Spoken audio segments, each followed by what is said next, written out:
Estudo Bíblico. Série Ouvindo a Voz de Deus. Apresenta estudo número 3. A origem do mal. A cada dia, podemos presenciar a crueldade do ser humano e a maldade que reina em nosso mundo. Os seres humanos estão dominados pelo egoísmo, ódio, amor ao dinheiro e aos prazeres. Crianças abandonadas, pessoas desprezadas, rejeitadas, famílias destruídas pela falta de amor, jovens desiludidos, sem esperança, pais de família desempregados, pessoas que lutam contra a solidão. Presenciamos também o aumento das doenças, como AIDS, câncer e outras doenças que matam milhares de pessoas e desafiam a medicina. Constantemente, ouvimos falar em catástrofes que atingem a natureza, tsunamis, enchentes, terremotos. Em todos os cantos do mundo, parece existir apenas a dor. Hoje, vamos aprender sobre a origem do mal e do sofrimento em nosso mundo e vamos ver também que estamos envolvidos em um conflito entre o bem e o mal e que precisamos decidir de qual lado vamos ficar.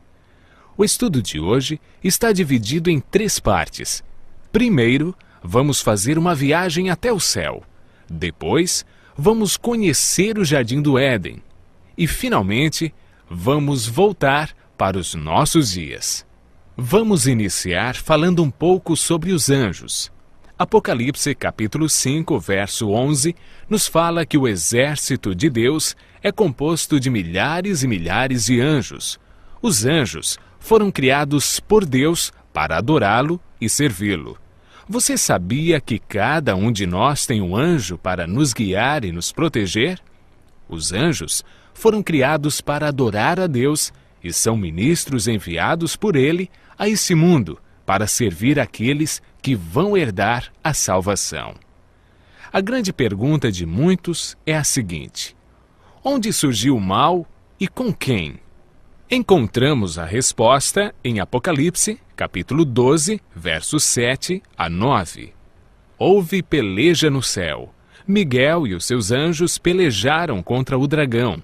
Também pelejaram o dragão e seus anjos.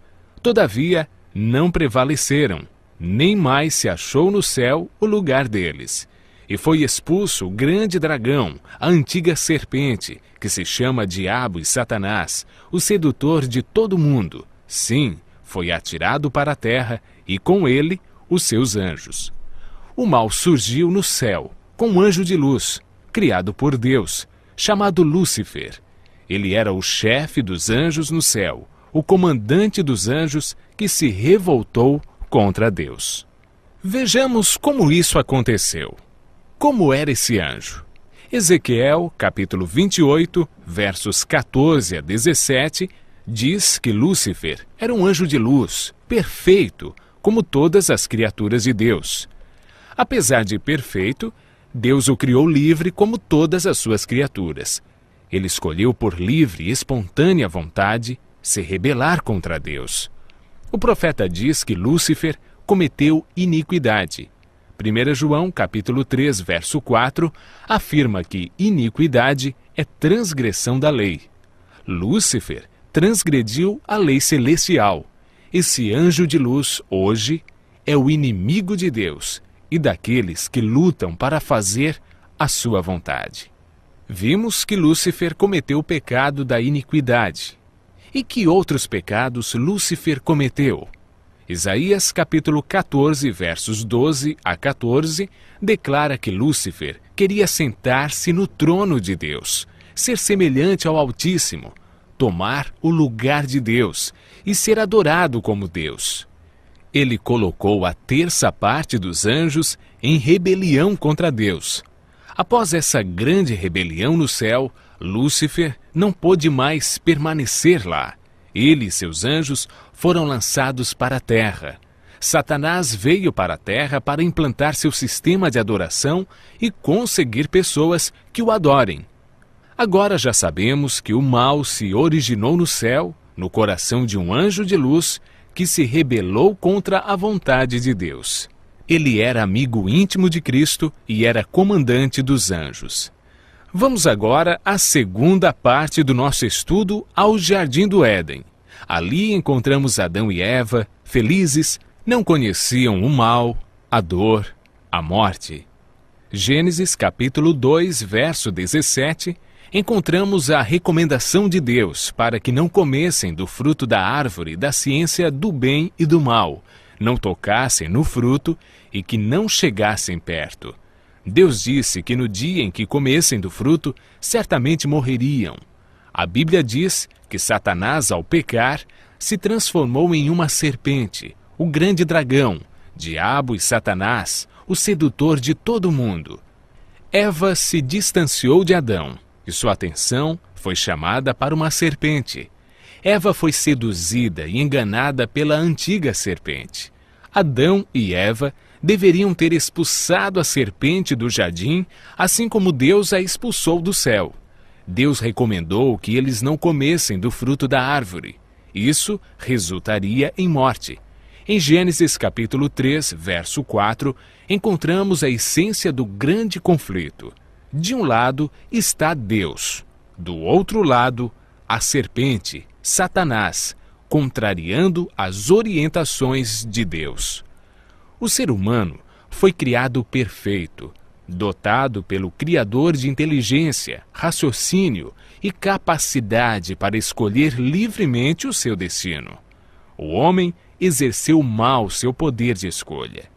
A conclusão que chegamos é a seguinte: tudo o que Satanás queria no céu, ou seja, sentar-se no trono de Deus, ser semelhante ao Altíssimo, tomar o lugar de Deus e ser adorado como Ele, vimos que não conseguiu. E o que não conseguiu no céu, Ele está lutando para conseguir entre os seres humanos. Na terceira parte do nosso estudo, encontramos em 2 Coríntios, capítulo 11, versos 14 a 15. E não é de admirar, porque o próprio Satanás se transforma em anjo de luz. Não é muito, pois, que os seus próprios ministros se transformem em ministros de justiça, e o fim deles será conforme as suas obras. E Apocalipse, capítulo 13, verso 13, Satanás tem poder para encantar as pessoas. Ele se apresenta a nós de maneira diferente e apresenta a verdade também de maneira diferente. Seus meios de enganar são sinais, curas e prodígios. De acordo com a Bíblia, estamos vivendo nos últimos dias. Apocalipse, capítulo 12, verso 17, afirma que Satanás está irado contra aqueles que seguem os mandamentos de Deus. Satanás quer nos levar a cometer iniquidade e nos desviar do evangelho verdadeiro. Satanás também tem o seu evangelho para enganar, torcer e mudar as verdades de Deus.